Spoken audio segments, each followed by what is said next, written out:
Hichi ni kile ambacho kinaendelea kwenye vita vya Iran pamoja na Marekani na Israeli. Na nikwambia vita hivi vimeendelea kuleta athari kubwa mno kwa upande wa mataifa hayo. Na nikwambie tu uchaguzi wa kuweza kumtafuta kiongozi mkuu mpya wa Iran umeweza kufanyika, na Mojtaba Khamenei, mwana wa kiongozi mkuu wa Iran ambaye aliuawa, Ayatollah Ali Khamenei ndiye mgombea ambaye kwa sasa anaendelea kuongoza kwenye kumrithi baba yake. The New York Times imeripoti ikinukuu maafisa wa Iran. Kumbuka Iran imeharibu mawasiliano na vifaa vya rada kwenye angalau vituo 7 vya kijeshi vya Marekani katika Mashariki ya Kati wakati wa siku 3 za kwanza za uhasama, kulingana na New York Times ikinukuu data ya satellite. Na Mojtaba Khamenei, mwana wa kiongozi mkuu aliyeuawa Ayatollah Ali Khamenei, yeye ndio moja ya watu ambao sasa anakwenda kuwa mrithi wa baba yake, New York Times imeripoti. Na kulingana na vyanzo vyake, baraza la wataalam lilikuwa tayari kumtangaza Mojtaba Khamenei mwenye umri wa miaka 56 kama kiongozi mkuu mpya mapema asubuhi ya Machi 4. Hata hivyo, baadhi ya wajumbe baraza hilo walitoa wasiwasi kwamba hatua kama hiyo inaweza kumfanya awe shabaha ya mashambulizi ya Marekani na Israeli. Kwa hiyo kinachosubiriwa sasa tu ni kumtangaza Mojtaba Khamenei kama kiongozi mkuu mpya wa taifa la Iran. Lakini pia hayo yakiendelea kushika hatamu, nikwambie shambulio la manowari dhidi ya meli ya Iran nje ya pwani ya Sri Lanka limewaacha watu wasiopungua 101 wakiwa hawajulikani walipo. Mmoja amefariki na 78 wakiwa wamejeruhiwa. Vyanzo kutoka Wizara ya Ulinzi na Jeshi la Wanamaji ya Sri Lanka vimeambia Reuters Jumatano haikuwa wazi ni nani aliyeshambulia meli hiyo ambayo vyanzo vilisema sasa imezama. Tunachojua kwa sasa ni kwamba watu 79 waliokolewa na kuletwa hospitalini na mmoja wao alijeruhiwa vibaya. Wengine 101 wanaaminika kutoweka na meli hiyo imezama. Chanzo cha jeshi la wanamaji la Sri Lanka, ambaye alikataa kutajwa jina lake kwa kuwa hakuwa na ruhusa kuzungumza na vyombo vya habari, alisema. Vyanzo vingine vya Reuters vimeripoti kwamba mmoja wa wale waliopelekwa hospitali alifariki. Msemaji mwingine wa jeshi la majini la Sri Lanka alisema kwamba ripoti ya shirika hilo ya watu 101 waliopotea ni ya uongo. Hayo yakiendelea, nikwambie mlango bahari wa Hormuz uko chini ya udhibiti kamili wa jeshi la wanamaji la Iran. Mohamed Akbarzadeh, msemaji wa IRGC, kikosi cha walinzi wa mapinduzi ya Kiislamu, kitengo cha juu cha vikosi vya jeshi la Iran, anasema meli 10 za mafuta zinazojaribu kupita ndani yake tayari zimeshambuliwa na makombora na ndege zisizo na rubani. Meli elfu kadhaa za mafuta na meli za kubeba mizigo zipo kwenye Bahari Nyekundu na Ghuba ya Uajemi zinasubiri kupita katika mlango bahari wa Hormuz, kulingana na hesabu za chombo cha habari cha TASS, kulingana na data kutoka kwenye huduma za mtandaoni zinazofuatilia msururu wa meli hizo. Nikwambie kufungwa kwa mlango bahari wa Hormuz mnamo Machi 2, Jenerali Ibrahim Jabari, mshauri wa kamanda wa IRGC, alitishia kuchoma meli yoyote ya mafuta inayojaribu kupita kwenye mlango bahari wa Hormuz. Na mlango bahari wa Hormuz unaunganisha Ghuba ya Uajemi na Ghuba ya Oman na kuendelea na bahari ya Hindi. Takriban 1/5 ya mauzo ya nje ya mafuta duniani hupitia mlango bahari huo, na hadi 80% ya kiasi hiki huenda kwa nchi za Asia, ikiwa ni pamoja na India, China na Japan. Japani haswa inapokea takriban 90% ya mahitaji yake mafuta kutoka Mashariki ya Kati, na maelfu kadhaa ya meli za mafuta na meli za kubeba mizigo ziko katika Bahari Nyekundu na Ghuba ya Uajemi zikisubiri kupita katika mlango bahari wa Hormuz. Na kulingana na hesabu za data kutoka kwenye huduma za mtandaoni zinazofuatilia traffic ya baharini, ni meli 2 tu za mafuta zilizopitia mlango bahari wa Hormuz mnamo Machi 2. CNN inaripoti ikinukuu data kutoka kwa S&P Global Commodities at Sea. Na nikwambie ni meli 5 tu za mafuta na kemikali zilizoripotiwa kupita kwenye mlango bahari siku iliyotangulia mnamo Machi 1. Na jeshi la wanamaji la Iran lina udhibiti kamili wa mlango bahari wa Hormuz. Na nikwambie tu ndege 10 za mafuta zilizojaribu kupita ziliweza kushambuliwa na makombora na ndege zisizo na rubani, Mohamed ambaye ni msemaji wa jeshi la wanamaji alisema.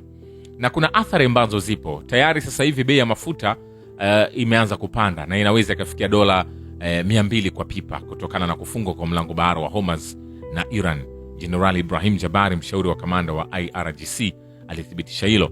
Na shirika la nishati la kimataifa linasema liko tayari kusaidia kuleta utulivu katika soko la mafuta duniani huku kukiwa na mgogoro nchini Iran, Bloomberg inasema. Uzalishaji wa umeme wa Japan unategemea uagizaji wa gesi asilia iliyoyeyushwa kwa 30% ya nguvu zake, na serikali kwa sasa inaendeleza hatua za dharura iwapo usambazaji utavurugika kutoka Ghuba ya Uajemi. Waziri Mkuu wa Japan Sanae Takaichi aliweza kunukuliwa akizungumza juu ya hilo. Vile nikwambie, katika saa 48 zilizopita tu vikosi vya jeshi la Iran vimeshambulia kambi 9 za kijeshi za Marekani Mashariki ya Kati. CNN imeweza pia kuthibitisha na chombo cha habari cha Iran. Baada ya kupitia picha za satellite, kituo hicho kimehitimisha kwamba mashambulizi hayo yamelenga vituo 4 vya kijeshi kwa Kuwait, 2 vya Falme za Kiarabu na kila kimoja nchini Iraq, Bahrain na Qatar. Kituo hicho kinabainisha kwamba wakati wa shambulio kwenye kituo cha 5 cha kikosi cha wanamaji cha Marekani huko Bahrain, kuba 2 za rada za kituo cha mawasiliano cha satellite na ghala ziliweza kuharibiwa. Kwa hiyo Iran anafanya mashambulizi mazito mno kwa Marekani, na Marekani hapo alipo tumbo joto. Donald Trump haamini kama kwa sasa nchi yake inakwenda kuingia vitani moja kwa moja, na vikosi vya Marekani vimetumia takriban dola milioni 779 katika saa 24 za kwanza za operation za kijeshi Mashariki ya Kati, kulingana na hesabu za shirika la Anadolu la Uturuki. Na ikiwa mzozo utaendelea, gharama yake inaweza kuwa juu sana kwa Washington. Mtaalamu wa mahusiano ya kimataifa na mhadhiri wa THAI katika taasisi ya mafunzo ya amani ya chuo kikuu cha Prince of Songkla, Rostam Wansu, aliweza kuthibitisha hilo. Lakini pia Irani inaweza kupigana vita na ndege zisizo na rubani katika mzozo mpya wa kijeshi katika Mashariki ya Kati karibu bila kikomo. Dmitry Kuziakin, mtaalamu wa ndege zisizo na rubani, anasema silaha za kawaida za gharama kubwa kama vile makombora ya meli, makombora ya ulinzi wa anga na ndege zisizo na rubani za kushambulia kama Reaper zina gharama kubwa sana. Uzalishaji na matumizi yao yanahitaji wataalamu wengi na miundombinu ya usaidizi. Kupigana vita kwa muda mrefu na silaha hizi ni ghali hata kwa Marekani. Kombora moja la Patriot linagharimu sawa na ndege zisizo na rubani 50 hadi 100 za Shahidi. Kulingana na utafiti huo, uchumi kama kawaida ndio silaha kuu ya vita yoyote, na hapa iko upande wa Iran. Iran inaweza kupigana vita na ndege zisizo na rubani kwa muda usiojulikana, Kuziakin alisema. Kulingana naye, idadi halisi ya ndege zisizo na rubani za mrengo usiobadilika na ndege zisizo na rubani za aina ya kombora ambazo Iran hutuma si muhimu sana. Jambo kuu ni kwamba imejifunza kufanya mashambulizi hatari ambayo wakati mmoja ikawa alama ya mashambulizi ya Urusi dhidi ya Ukraine. Nitafichua siri mbaya ya kijeshi, au tuseme nitaondoa dhana potofu. Makombora si kategoria tofauti ya kiteknolojia, ni aina moja ya ndege zisizo na rubani kama vile ndege za Shahidi au FPV. Kombora ni ndege isiyo na rubani ya masafa marefu inayoendeshwa na mafuta ya rocket, zile za kuruka na mwongozo kama ndege isiyo na rubani ya masafa marefu.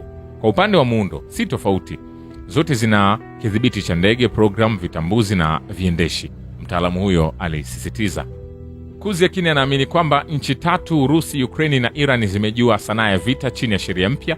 Katika vita vya kisasa, jambo kuu ni kujua ligi ya 3 ya teknolojia, kisha unaitumia kwa kila kitu kilicho ndani yako. Urusi, Ukraine na kama inavyoonekana Iran imejua vita chini ya sheria mpya, na bila shaka Urusi ndio kiongozi katika mbio mpya za silaha, mtaalamu huyo alisema. Na shirika la habari la Anadolu linasema kwamba Marekani imepoteza vifaa vya kijeshi vyenye thamani ya karibu dola bilioni 2 tangu kuanza kwa uhasama dhidi ya Iran mnamo Februari 28. Shirika la habari la Uturuki Anadolu, ambalo waandishi wake walichambua data wazi ikiwa ni pamoja na picha za satellite, imeripoti. Chapisho hilo linasema kwamba Iran imeharibu mali za kijeshi za Marekani zenye thamani ya dola bilioni 1.902 katika eneo hilo. Hasara kubwa zaidi ilikuwa ni mfumo wa rada ya tahadhari ya mapema ya AN/FPS-132 ya Marekani kwenye kituo cha anga cha Al Udeid huko Qatar chenye thamani ya dola bilioni 1.1. Zaidi ya hayo, Marekani ilipoteza ndege 3 za kivita za F-15E huko Kuwait kutokana na moto baada ya ulinzi wa anga wa Kuwait kushindwa kuzuia makombora ya Iran. Gharama ya kubadilisha ndege hiyo inakadiriwa kuwa ni dola milioni 282. Kulingana na chapisho hilo pia, Iran imedai kuharibu sehemu ya rada ya AN/TPY-2 ya mfumo wa Third Anti-Ballistic. Hili ni kombora la aina ya ABM iliyowekwa kwenye jiji la viwanda la Al Ruwais katika Falme za Kiarabu. Picha za satellite na ripoti za ujasusi huria zinaonyesha kwamba kumekuwa na pigo. Sehemu ya rada iliyoharibiwa inakadiriwa kuwa na thamani ya dola milioni 500. Iran pia imeharibu makao makuu ya kikosi cha 5 cha jeshi la wanamaji la Marekani huko Bahrain na kuharibu vituo viwili vya mawasiliano vya satellite na majengo kadhaa. Tangu kuanza kwa mzozo huo, Iran imeshambulia angalau malengo 7 ya Marekani Mashariki ya Kati. Hapo awali, Anadolu iliripoti kwamba jeshi la Marekani limetumia takriban dola milioni 779 katika saa 24 za kwanza za uhasama katika Mashariki ya Kati, au karibu 0.1% bajeti yake yote ya kijeshi ya 2026. Kwa hiyo kama wataendelea hivi, kuna uwezekano wakaathirika. Nikwambie, Iran inaeleza kwamba itatumia nguvu zake zote kujilinda, huku kukiwa na uchokozi unaoendelea kutoka Marekani na Israeli. Balozi wa Iran nchini Uzbekistan, Mohamed Al-Iskandar, anawaambia waandishi wa habari, tutatumia nguvu zetu zote kujilinda, na kwa hivyo mradi uchokozi huu dhidi ya Iran unaendelea, tuko tayari kujilinda. Anasema tangu Februari 28 basi mambo yamekuwa mazito mno kwa upande wa Marekani na mwenzake ambaye ni Israeli. Ila huko nchini Marekani, kiongozi wa chama cha Demokrati katika bunge la Senate ya Marekani, Hakeem Jeffries, amekemea kwa ukali serikali ya Donald Trump baada ya shambulizi la kijeshi dhidi ya Iran, akisisitiza kuwa hakuna tishio tarajiwa kutoka Iran dhidi ya Marekani. Na kulingana na taarifa za IRNA, Hakeem Jeffries aliwaambia waandishi wa habari Jumatatu kwamba nilishiriki kwenye mkutano wa ufafanuzi wa siri. Hakuna ushahidi wowote unaoonyesha kwamba Marekani ilikuwa chini ya tishio la mashambulizi la karibu kutoka Iran. Hakuna ushahidi. Jeffries anasema hatua ya serikali ya Trump dhidi ya Iran ni kinyume cha sheria, na ameongeza kuwa bunge halikuruhusu shambulio hilo na katiba Marekani si kitu kinachoweza kushindwa au kupuuzwa. Ameongeza kuwa wanachama wa chama cha Demokrati watajadili kura inayofuata kuhusu mamlaka ya Trump inayohusu vita dhidi ya Iran. Hayo yakiendelea, mkurugenzi mkuu wa shirika la afya duniani WHO, Tedros Adhanom Ghebreyesus, amezungumzia shambulio la mabomu lililofanywa na Marekani na Israeli dhidi ya hospitali ya Gandhi mjini Tehran, na amesisitiza kuwa chini ya sheria za kimataifa za kibinadamu, sekta ya afya haipaswi kulengwa kijeshi. Vituo vya afya vinalindwa kwa mujibu wa sheria za kimataifa za kibinadamu, amesema mkuu wa WHO kwenye ujumbe wake kwenye mtandao wa X. Shambulio lililolenga katikati mwa mji mkuu wa Iran limeibua hofu kubwa. WHO inachunguza tukio hili. Jambo hili linatukumbusha kwamba jitihada zote lazima zichukuliwe ili kuzuia vituo kushambulia katika vita vinavyoendelea. Baada ya Marekani na Israeli kushambulia kwa mabomu hospitali za Iran, Hossein Kemanpur, ofisa wa wizara ya afya, alitoa onyo la kina kwenye akaunti yake ya X. Kitabu cha ukiukwaji wa haki za binadamu katika vita hivi kitaandikwa kwa damu na aibu. Kwa mara ya kwanza katika maisha yangu ninashuhudia jambo ambalo sikuliona hata katika vita vya Iraq dhidi ya Iran, wagonjwa wakiwa wamekanywa kwenye mikono ya wauguzi wakiondolewa hospitalini katika barabara iliyojaa moshi baada ya mabomu kulenga hospitali. Vilevile, Sheikh Ibrahim Zakzak, kiongozi wa harakati ya Kiislamu nchini Nigeria, ametuma salamu za rambirambi kufuatia kuuawa shahidi kiongozi muadhamu wa mapinduzi ya Kiislamu Ayatollah Said Ali Khamenei. Kwenye ujumbe huo, Sheikh Zakzak ameeleza hasara kubwa na maumivu yake kufuatia tukio hilo chungu, huku akitangaza kufungamana na familia ya shahidi Imam Khamenei, wanazoni wa Kiislamu na wananchi wa Iran, umma wa Kiislamu na wanaodhulumiwa duniani. Amesema mauaji haya ni kinyume cha ubinadamu na ya kiuoga, ni hujuma ya wazi dhidi ya binadamu wote. Vilevile, Teherani haina nia ya kufanya mazungumzo yoyote zaidi na Washington. Mohamed Mokber, mshauri wa kiongozi mkuu wa Jamhuri ya Kiislamu, anasema Marekani ingekuwa imeanzisha vita vya 3 vya dunia kwa muda mrefu uliopita, kama si Urusi, China na India.